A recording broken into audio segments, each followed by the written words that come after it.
Join former FBI senior forensic examiners Becky Passmore and Stacey Eldridge as they dig into the world of digital forensics, one bite at a time. Now leading their own consulting firms and educating the next generation of cyber sleuths. These badass babes of digital forensics bring sharp insight, real-world case experience, and a dose of humor to the bits and bytes that build today's investigations. From deep dives into business email compromise and ransomware attacks, Becky's specialty, to cracking the complexities of iPhone forensics, Stacey's obsession. This podcast delivers insider knowledge for professionals, students, and true crime techies alike. If you've ever wondered what really happens when the digital trail is all that's left, tune in and start parsing the truth.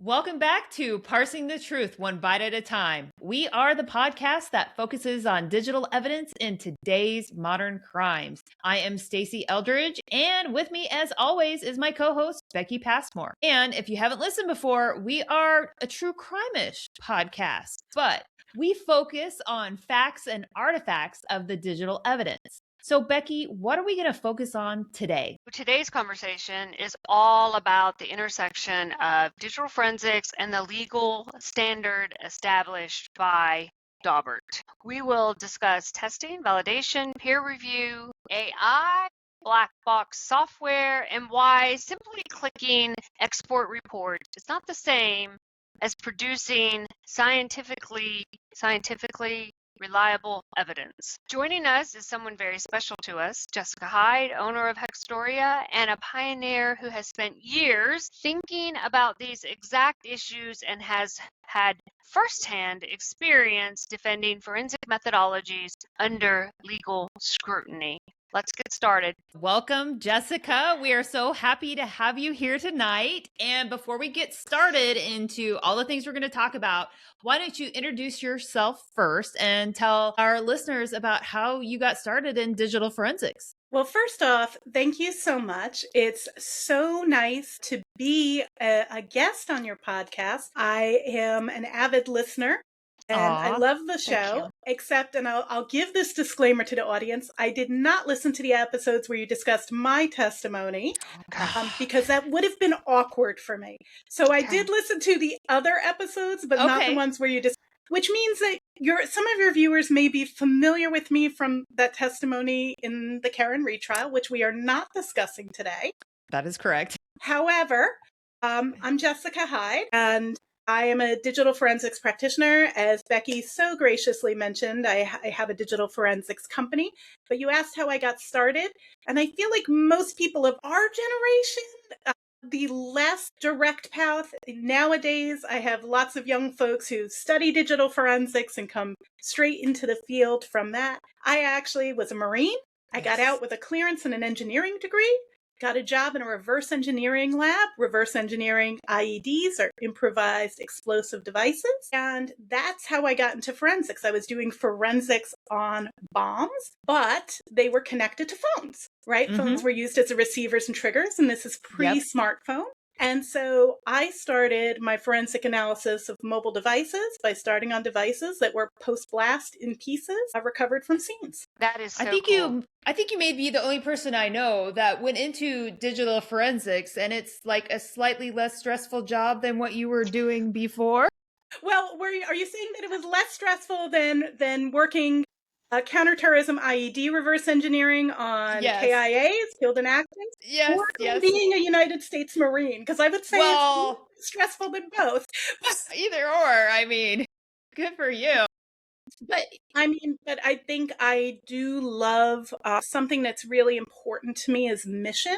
So in all of these roles, what I'm doing has relevance and meaning. And I think that that's one of in all three jobs, my work as an avionicsman on the Harrier in the Marine Corps, my work as a reverse engineer in the IED lab at TDAC, which I know you're both familiar probably with the Terrorist Explosive Device Analytical Center, and my work continuing on as a digital forensics examiner. At the crux of it, all of that work involved two important things. Number one, doing something that actually has intrinsic value to the community where I could feel that I'm doing something that means something. But number two, solving problems. So in all my roles, I've had to troubleshoot. In all my roles, I've had to look at a problem and figure out a solution to things that have never been seen before. And I think that that's a consistency and a skill set I bring through all three. And in all three roles, I've had to solder. But I don't know if that is typically what people would think of as a continuity. But I know quite a few forensic examiners who were avionicsmen as well. Oh, interesting. So Eric Capuano, Leslie Carhart. So there's been quite a few who people may be familiar with who started in as people who fixed avionics on aircraft. Interesting. Weird tidbit. We talk a lot on this show about not blindly trusting forensic tools. Amen. Yeah, we do. We do talk about it a lot. And I've found myself recently, so let me just interject here for a second. I found myself recently at a couple of presentations, and well, we did it one last night, Stacy, and Yep. it seems like all of my answers refer back to, well, we did a podcast on that, and we did a podcast on that, and we did a podcast, because we talk about the important issues, and so Right. it's been very funny. So, but we do talk about this, blindly trusting forensic tools. And from a Daubert perspective, why is hitting export on a software tool and calling it a day a massive legal liability? Well, I think And Jessica, sorry, I'm going to interrupt. Before you kind of explain all of that, maybe you could do like a quick explanation of what Daubert is. And it's not Exactly. Dilbert, people, it's Daubert. Yes, this is an office comments strand. I was actually exactly going to do that. I was going to say, I before stole we do your anything thunder. else, let's go ahead and talk about what Daubert is. Okay. So what the Daubert standard is this is the legal standard for evidence, an expert's methodology being allowed to be shown in court. And so first, let's talk about what an expert is, right? Mhm. I guess that's an even more basic statement. And this, hopefully I can do this, right? We teach an expert witness course, so hopefully I can explain this part, right? So typically there are two types of witnesses that we might testify as. It could be a fact witness. I image this particular phone model with this particular tool on this date and it had this hash value. That is a fact witness. I'm stating what I did and what methodologies I used. An expert witness is someone who is allowed to provide an opinion in court, right? So you're not an expert until you provide that opinion. Now, this is going to vary depending on what state you're in or what jurisdiction you're in, but you are rendered an expert after typically you will be voir dired, right? Like the court will determine, they'll see your CV, they'll determine that you have the expertise necessary. Both sides either agree or there's a challenge to allowing you to serve as an expert, but you're not an expert until you're asked for your opinion, right? So that's the first thing. So there are plenty of times that someone can testify in court where they're not actually testifying as an expert witness, they're testifying as a fact witness because they spoke just to the things they did and not to their opinion. Now, the point of an expert witness, which falls into we're not going to discuss Federal Rule 702, but actually we might discuss the new Federal Rule 707. So I'm going to put a pin in that about the proposed Federal Rule 707 when we start chatting about AI later. But Federal Rule, that's so exciting, right? Spoiler alert. Spoiler alert. Federal Rule of Evidence 702 is what allows you to be an expert. And I'm going to boil that down to one quick sentence, which is you can explain something to the trier of fact that a layman wouldn't know, right? So that's what gets you qualified there. When we're talking about if the methodology that the expert used being valid, that's actually to a higher standard. That's to what's called the Daubert standard. And just to clarify, not all courts use the Daubert standard. There's an alternative standard called the Fry standard. Some states use a mix. The federal courts do use the Daubert standard. So you would be subject to what's called a Daubert hearing to determine if a piece of evidence is admissible. So what do I mean by this? Let's say, and I will give an example of something I've done in a couple of prior cases, because I actually have one particular piece of evidence that I've testified to more than once, and they've referenced each other. So it's fascinating. Ooh. Yeah, so exciting. All right. So, and it's been recent. This is actually in the last year. So there are 5 Daubert factors. So number 1 is, has the methodology that the expert used been tested, right? Is it reliable and has it been tested? Number 2, has it been subject to peer review? We're going to talk about peer review, I'm sure. Number 3, is there a known potential rate of error? Number 4, are standards and controls around this. So we'll talk a bit about standards. And number 5, is it generally accepted? And Daubert is, you really got to meet all 5. So if we're going to break them down to one word, it's testing, peer review, error rates, standards, and general acceptance, right? Those are our 5 principles. So now, let's talk about how it applies. There was a case, and I know that this case actually was just decided recently, so I'm not going to go into the details of the case. I'll let the examiners who worked that initial case talk about that. Actually, Stacey and Becky, I'll offline make a recommendation to you to have this examiner on the show about this case, because it's very good. But there was a case where frequent history records, which is the older style of significant locations on Apple devices that shows when you've visited a location more than twice. That data was being used in a case in Massachusetts, Commonwealth v. Arrington.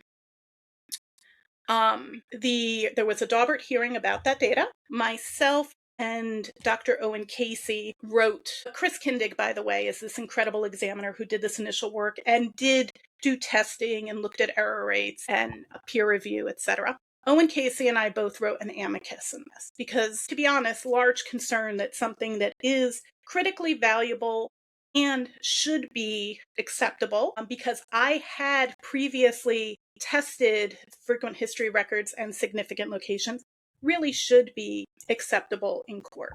Your audience is probably going to laugh when I say this name, but Ian Whiffen had done... It's a small world. It is a really small world. Ian Whiffen had done some write-ups on significant history records, significant history locations that had been submitted through a peer review publication, DFIR Review, which I chair, and I was one of the peer reviewers for. So that's why I had experience with FHR and significant location records. In that case, that data was excluded by the panel of judges. That trial went on, and it was a mistrial. Okay. A couple months later, there was a case in Maryland where I was an expert witness that involved significant locations. In that case, they ruled in the Daubert that I was then the expert in the Daubert. They ruled to exclude that evidence based on the ruling in Massachusetts and Arrington, which had been a mistrial. Yeah. Arrington went back to trial. There was another Daubert last summer, ironically in Massachusetts, where Ian Whiffen and I both testified in Massachusetts. It was like 4 weeks after the Karen Reed trial. So Ian and I were back in Massachusetts that week after the second trial for another case that was coming around for its second trial. And that evidence, through lots of stuff, and again, huge credit, Chris Kindig did a fantastic job. That evidence wound up being admitted, and that trial actually just maybe a month ago, if that, actually just ended with a guilty verdict. So that data was accepted. Now, for people who weren't me and didn't have access to it at the time, who might have been watching the Karen Reed trial, there was a mention of a case that I had testified in that the evidence had been thrown out. That was a Daubert hearing. It's not about me, it's about the evidence that the judge ruled in Maryland. Right. On that data that got thrown out. Now, and I think in the Kara Reed trial, they were saying you, like some of the words you used, you were like, oh, I filed that as a friend of the court. For the amicus brief was in Arrington. Correct. Okay. Yeah. The Arrington brief was the one where it was a friend of the court. The Herrera case in Maryland, I was the expert witness who was testifying. 2 different trials, similar pieces of evidence. I think there was some confusion in the wording. Again, I didn't hear that part of the trial. So because I was in the green room at the time, right? Like I was waiting to go up, but I was aware that was going on. In the trial in Maryland, so something important to bring up is, so let's talk about these elements and we'll talk about them in turn. So number 1, has it been tested? So testing, I had conducted testing, Ian Whiffen had conducted testing, Chris Kindig had conducted testing. Now, various testing, right? And you've got to talk about versions, et cetera. And you can go into DFIR review and look at the testing that was done there. Number two, was it subjected to peer review? Now, that was subjected to peer review. So DFIR review is a project that does peer review of practitioner-created evidence. Now, one of the questions they asked me, which was really interesting, I was asked why there weren't multiple peer-reviewed publications, and this was in the Maryland case. And something important people should know, and I say this, I have spent time not just as a reviewer for DFIR review, which is a project that, full disclaimer, I do chair and have since its founding in 2018, that peer reviews practitioner-created content. In other words, blog posts that are put out publicly and are peer-reviewed in post after they've been publicly put out, which means they're not blind. And so what we do is we also make the people who have done the peer review, we post their names at the end. And because the information is already out there, because practitioners put out a lot of rapid content, new artifacts, etc., that we post it on DFIR review in an immutable form, but with reviewer comments and reviewer suggestions for further work. In a regular academic journal, those things would go through iterations. That's really not feasible with our practitioner community. And so that's actually the reason for DFIR review and why it's done a little bit differently, although the peer reviewing body includes academics and practitioners. But the actual reviewers' names are listed on each review. So it was peer reviewed, right? So now we've got it was tested and it was peer reviewed. So I was asked why it didn't have multiple peer reviews. Now, from my experience being a peer reviewer at some academic journals, so I've done peer review, for example, for FSI, DI, Forensic Science International Digital Investigations Journal, and I was for a period of time one of the associate editors for that journal. Things are only accepted if they are either novel or changed. So you typically won't have multiple peer reviews of the same thing unless there's a change or it's something new. But what you do have for each thing is multiple peer reviewers. In other words, nothing gets published unless it's been reviewed by multiple parties, right? So then you have the original and the multiple peer reviewers. So that's something I want to clarify, because that was something that I was asked, and it seemed to be something that was heavily weighed upon in that ruling, was the fact that there was only one peer review. But typically you would only expect one peer review, but there's multiple reviewers. Mm-hmm. The third one's error rate. Error rate gets tricky. Error rate, and if you look at the NIST Foundation's paper on digital evidence, and I'll be sure to share, I may have already sent you all the link for this paper. And this is a great paper from NIST that basically states that digital forensics is based in computer science. And there's a section in there on error rates, and it really explains that in this particular area, because the existence of data is or is not, it is less susceptible to error rates. I would argue that's going to be different when you apply AI to data. There we will need to look at error rates, because it is not the same response each time. Note that for your research, Becky. Got it. Yes. Number 4, the maintenance of standards and controls. Now, SWIG-DE, the Scientific Working Group on Digital Evidence, does put out a lot of standards. SWIG-DE is actually a standards derivation organization for NIST OSAC, or the Organizational Scientific Area Committees, of which there's a subcommittee on digital evidence. I know that was a lot of words with a lot of acronyms, and I apologize. I'm fortunate to be a member of both of those bodies. And the point of me saying that is SWIG-DE is recognized by NIST as an organization that can create legitimate scientific standards for our field of study. So they are the reference we would go to as SWIG-DE. And because of that, SWIG-DE documents, if you ever look at one and you want to challenge anything, they have to accept comments at any time, and they will all get adjudicated, which means you will get a response as to why your comment was applied, not applied, challenged, etc. Right? The comment will be adjudicated. So those standards, I will say there are some standards on data set generation that are published on NIST OSAC, which Josh Hickman and I and many others worked on, including people at NIST, including Connie Bell. A lot of great people worked on that document. The documents are from the organizations. They're from SWGDE or they're from NIST-OSAC, not particular authors. I just want to mention Josh because he's created so many great data sets. Yes. That he did work on that. But so there is for data set generation guidelines, and there are some others, but that problem is the fact that there isn't something particularly about at this time about how testing is done for the purposes of artifacts that are being presented in court. That is something that's being addressed and worked on, and I'm sure that at some point a draft will be made public, but that is something that's being worked on in those bodies. So hopefully we'll be able to, right now the standards you would refer to would be that NIST Foundation's document and the data set generation guidelines, because those are the most applicable, but there definitely is a gap there where a better standard could exist. And then the fifth one is whether the technique or theory has been generally accepted by the scientific in the scientific community, which would be us, this community of examiners. Are other examiners using and relying upon this artifact? Now, things that are not in there. Was it parsed by a tool? Yeah. Not a qualifier. Did somebody write a blog post about it? Not a qualifier. A blog post is not peer review unless it's submitted to a peer-reviewed place. Although a blog post that is referenced or something that's in multiple tools might lead to general acceptance. Sure. I wouldn't say that is general acceptance of and by itself. I will tell you that I have been asked, and this is important for people to know as they're creating test data sets, I have been asked in Daubert hearings to provide my test data. Sure. So and I have had to redact and deliver test data to the court.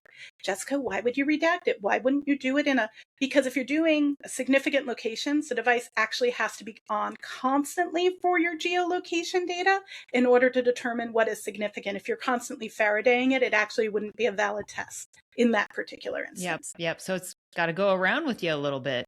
Right, exactly. And have like a regular pattern of life in places you intentionally only visit once, places you only visit twice, right? And you have to, the places that you're normally visiting too. So I feel like that's kind of a little bit of an overview of Daubert, and I know you're a little true crime-ish, so I gave you a little bit of how that works in the courts, but it definitely was interesting and it was actually really interesting to see that same piece of evidence challenged, not accepted in another state referencing that first state, right? Saying, well, there's a precedent here not to accept this data because there is this general acceptance, right?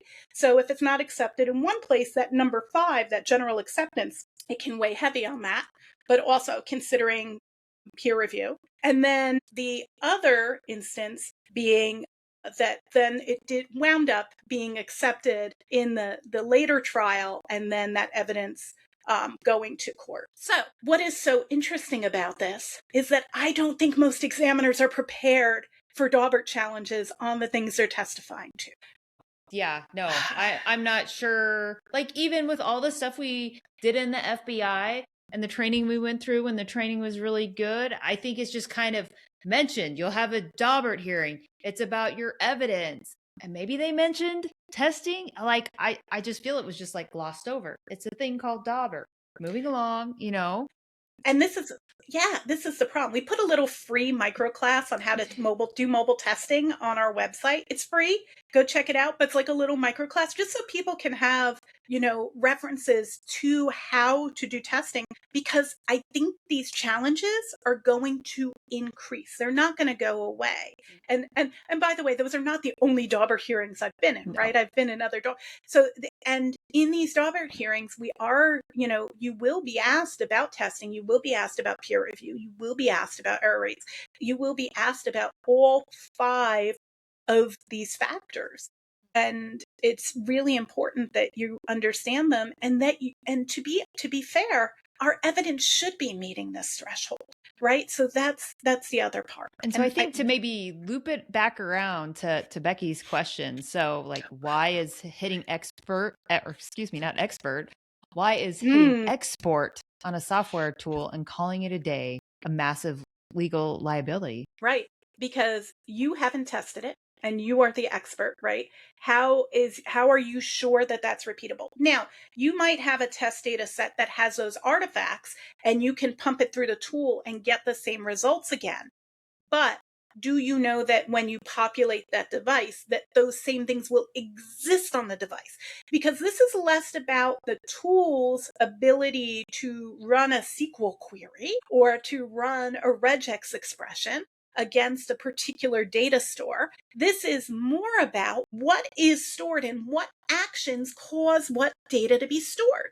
And to be honest, this is where how to test is so critical. Now, testing is not as simple as performing the action that you think caused it based on the synopsis in the case. Testing involves opposing potential reasons. You have to say, what else could cause this trace of evidence to exist on this device in this location? And what else does it cause to exist that would be correlated? And what else can cause it to exist, right?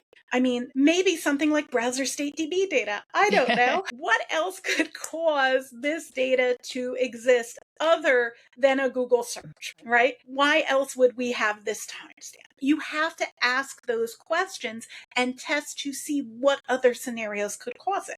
Because it is possible that your user did the thing that people are. Let's start with this. Evidence is being more democratized now more than ever before, meaning we, the examiners, are not the first people to look at the digital evidence in some instances. Sometimes the attorney or the investigator are looking at an export from a tool like a UFD report or a portable case or something in review, before something in Pathfinder, something before you ever see it.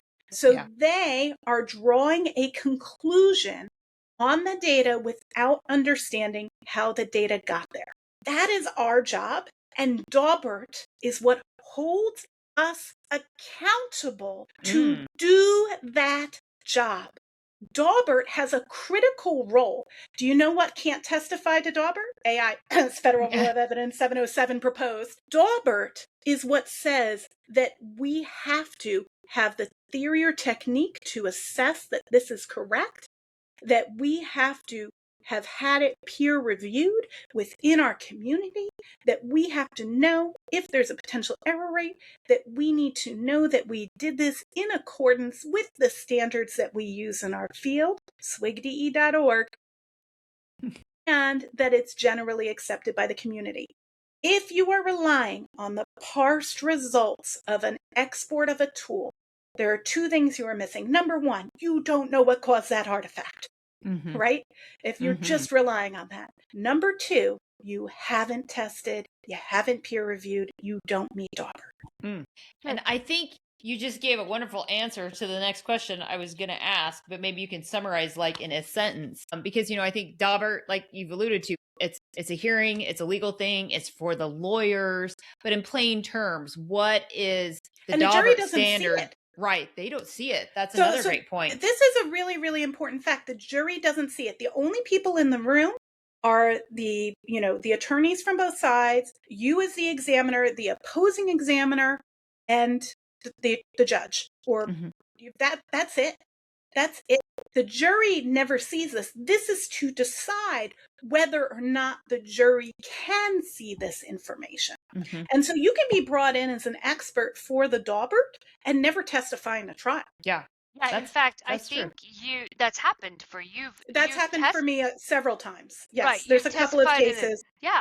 Where Tell I testified in a Daubert and not the trial, because I wasn't the examiner who did the work for the case, but I was an examiner who had conducted peer review on the artifact and independent testing on the artifact and could speak to those elements of Daubert pertaining to an artifact.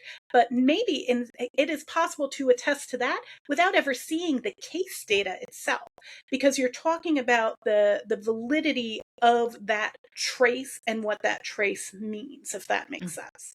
So I have testified in Daubert hearings for cases where I have never testified in the trial itself. Also, once a piece of evidence is either determined to be valid or not valid under Daubert, whichever way, if it's not valid, the digital evidence or that particular digital evidence may never ever make it into trial. Or once the judge has determined it's valid, that doesn't need to be rearticulated in front of the jury because it's already been determined that it's accepted. So the jury will have no idea about evidence that was excluded and will have no idea about the arguments for why it was included because they are not privy to that hearing. Right. Right. That's so interesting. So to summarize, what do we think Daubert is demanding from us as a digital forensic examiner, to oversimplify it? To oversimplify it, that we don't go just because a tool parsed a thing means it's a thing. Okay. I love it. I mean, that if you want real oversimplification, that is exactly why I'm saying that Daubert and every examiner should be asking themselves the question when they write the report, could my work withstand a Daubert hearing on this evidence? Another great question to ask Yeah. yourself. Exactly. I would argue that this is a great question. I have been advocating that a positive use of AI is to run your report through AI and have it act as opposing counsel. I would argue that another thing to do would be to provide AI the Daubert standard and say, can you look at my report and tell me if my work meets the Daubert standard? Or what questions would you ask me about my work to ensure that I'm meeting the Daubert standard? Yep. That's a great use of AI, your private AI, because you Your probably can't. private closed instance. I have a private closed instance. Do not put your case data or your reports or anything else in a public instances. Private closed instance, not shared. Exactly. Since we're on the topic of AI, Your favorite, Becky. This episode is powered by Ace Forensics. Ace Forensics has been building computer systems since 1983, and they deliver high-performance workstations, laptops, and servers built for today's digital forensic tools. They offer unmatched value and the industry's only 5-year warranty. If you're tired of waiting on slow machines, head over to aceforensics.com for a competitive quote today and have Ace Forensics build the systems you deserve. And now, back to our episode. yeah, as we see more automation and AI features baked into forensic tools and software, how does that complicate our ability to meet Daubert standards? And how do you test a black box? Well, these are great questions. So let's start with the first point. When we're referencing AI right now, I'm going to speak to generative AI and LLM-based AI. Traditional forms of AI include things like object character recognition, object detection, things that we've been using in tools for very long times with general acceptance, but they are things that are a little bit more black and white. When we get into the incorporation of large language models and generative AI, these are more interactive features of searching and not searching. The biggest problem I see here is with that error rate issue. Because just to start, when we're talking about Daubert, because when AI is introduced in our tool and we're relying upon AI, we've now introduced an error rate situation of the error rate of that model. And is that known, and how do we determine that? And I mean, I would have to look into how I would look at that for court. I don't have that answer today. I don't know how we would determine the error rate of that model in its particular function. Number two, do we even know what that model is? That was going to be a question of mine. Do we know, and how often are they updating it? Because this is all closed stuff. Like, how much of that information is going to be made public? It's closed stuff. And then we come into, and I know this isn't something that people are thinking about, but there's actually a SaaS versus static issue here. When we're looking at software as a service, some of these products are constantly having updates on the back end. And as you're using the product, it is being consistently updated. So you can't actually know exactly what you tested with potentially. Now, if you're using something that's static and I can say, oh, I was using, UFED version 7.6, or I was using Axiom version .x, whatever the tool is, and I can cite an exact version number. I was using Rabbit Hole this, or whatever your tool du jour is. And again, I'm a very tool agnostic person. I teach with all open source tools. You can't necessarily do that for the model of the AI that's behind it, because again, that's kind of black box to you. Now, what you can do is there is prescriptive methodologies for doing black box testing. And that is, you take a known and you put it in and you see if you get the same result, right? So the way we would do this with an artifact parser, let's say we're testing something like the LEAP project, which is straight artifact parsing without AI. So we can take an image of data from, let's say, SMS MMS.db, standard artifact SMS database. And we can run it in and say, do I get what I expected? And do I get what I expected every time? With LLMs and generative AI, your response will be unique each time. And there becomes the problem in being able to conduct black box testing in the methods that are described or that are referenced both in the dataset generations guidelines in NIST OSAC and in the NIST Foundation's document on digital evidence. So both of those documents describe black box testing, but they describe this concept of one in, one out. Now, I will throw out there, SWGDE does have an AI committee that is looking at these challenges, but those documents haven't come forward yet for public comment, and I encourage everyone to read them when they come through. But now we have this new added thing. There is a proposed rule, Federal Rules of Evidence 707. And this one is really interesting. So this came out and it hasn't been decided yet, but this came out in 2025. And this is exactly around specifically for people to look at dealing with AI generated content in the courts. So this is from the U.S. Judicial Conference, and it's literally to regulate AI and machine generated evidence in federal courts. There was a public comment period that lasted from August of 2025 until February of this year. So that public comment period on that Federal Rule of Evidence proposed change has ended, and we're now waiting on the status of that now that people have provided those comments. So that ended about 5 months ago, or 5-ish months ago. But basically, it's the whole proposal, if it goes through, is that machine generated or AI output cannot be offered without an expert witness. Now, what do I love about this? This puts the human back in, which is what I think needs to happen at this time. Now, see, that witness still has to meet Federal Rules of Evidence 702, and then that evidence would be subject to Daubert if it receives a Daubert challenge. So I think this is a win. Now, there's interesting things. In California, there was a pilot where judges are using AI live to help them understand expert witness testimony. I have heard of an examiner who's dealt with it, but I haven't seen the transcript yet of that case, so I don't want to speak to it. But my understanding was that examiner said they had been asked questions from the judge that they were getting from the AI based on their testimony.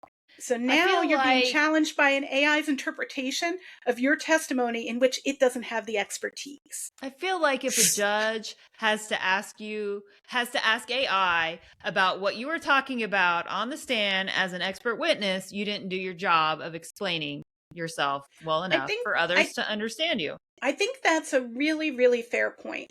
Can I make a disclaimer that I probably should have made at the beginning of this episode? Hi, I'm Jessica Hyde. I'm a digital forensics practitioner. I am not an attorney. I have never played an attorney. I will never be an attorney. I have no desire to be an attorney, and I'm definitely not your attorney. And I did not go to law school. This is all from a practitioner perspective. Sorry. There's my disclaimer. We should make that disclaimer every time we do a podcast.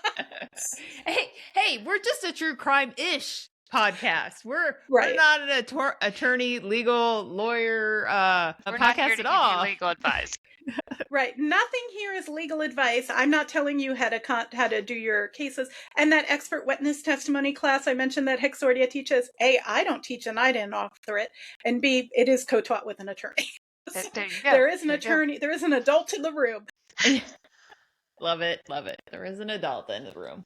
Love that. Yeah. But yeah, so I think I'm actually happy about this Federal Rules of Evidence 707 that's proposed, because I'm glad somebody's addressing the need for folks to have an actual expert look at the evidence. And this all really ties together. So what is Jessica's recommendation? Number one, if you have to testify, you should test if I understand the data. Number two, if you figure out something new, please share it with the community and submit it to peer review.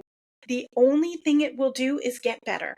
That could be through the American Academy of Forensic Sciences and the JFS, Journal of Forensic Science. It could be through DFRWS, Digital Forensic, they no longer use the acronym, so I'll just say DFRWS, which publishes under FSIDI and of special open access. It could be directly to Forensic Science International Digital Investigations Journal, or if it's a blog, please send it to DFIR Review.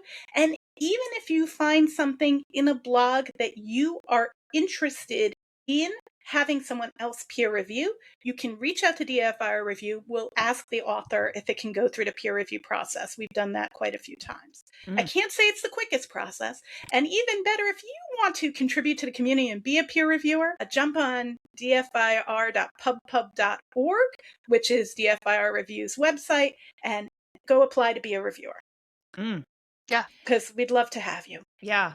Great ways. So many ways to volunteer in the community. We could probably link all of those that you just mentioned to the, we do have it, deferpubpub.org for that review. Okay. That's really good. Yeah, we'll try to get them all in there. But having spoken and then had a pause and listening to you some more, looping back around to the judges asking you questions, and I'm saying, I just said maybe you didn't do your job, but here's another thought. Maybe you didn't get asked the right questions on the stand. And so now that's why your information didn't make sense, because I think that's happened to all of us. They were supposed to ask you like questions 1 through 20. You go 1 through 10, they skip to 15, and you're like, that was super important. Why did we skip it? So maybe that could be a good utilization. To be honest, sometimes you don't get the redirect or the recross.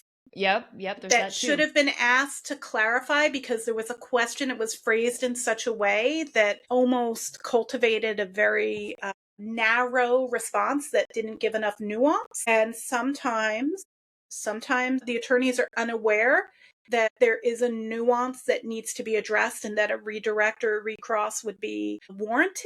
And so they don't know to do it because, again, sometimes we make the mistakes of thinking everybody else in the room has the knowledge we do.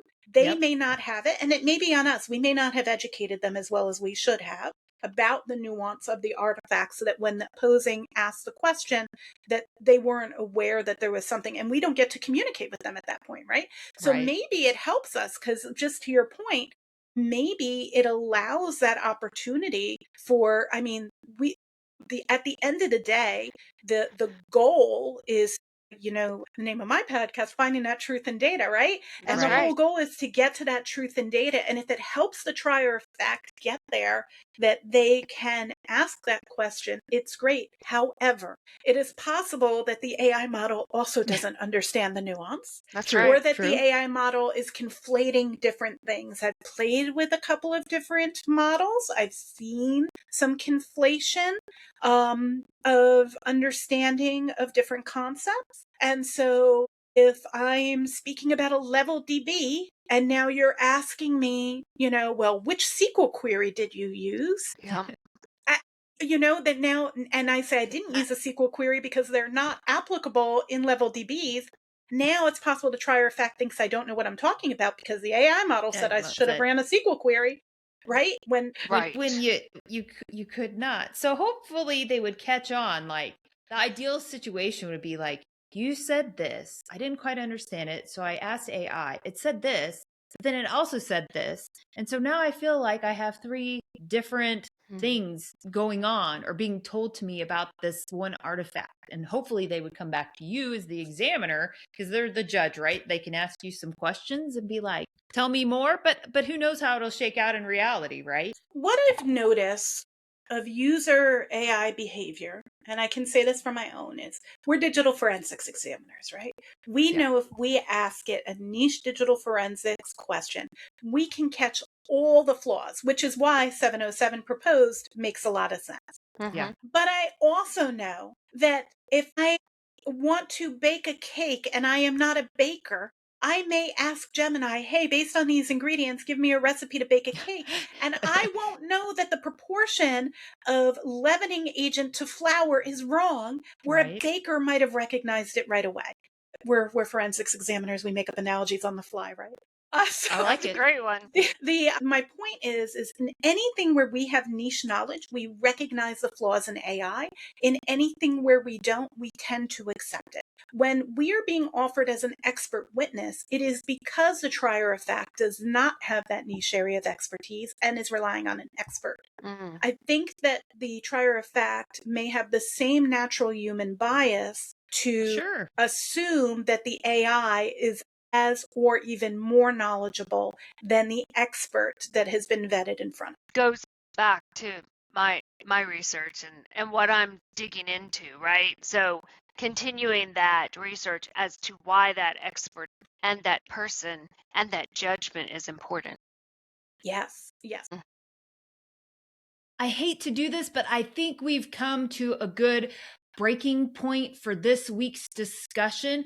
So I'll go ahead and hit pause on this discussion, and then we'll pick up next week. We're not going to have a gap. We'll pick up immediately next week with this discussion with Jessica Hyde regarding the Daubert standard. We're going to continue the AI conversation. We're also going to have some discussion on peer reviews, and then we'll wrap up with some final remarks from Jessica. We're going to link to so many things in the show notes. So whether you're listening or watching, make sure to go back and get those show notes so you can get all of those links. If you've enjoyed the episode, be sure to subscribe, leave us a review, share it with a colleague. So until next time, stay safe, stay sharp, and as always, keep parsing the truth one bite at a time. If you enjoyed this episode, make sure to follow us to get notified the next time a new episode drops. If you can do more, head on over to parsingthetruth.com and donate by clicking on the donate button. Parsing the Truth is a nonprofit organization, and we are raising money to send a new digital forensic examiner to IASIS training next year in Orlando. Thanks.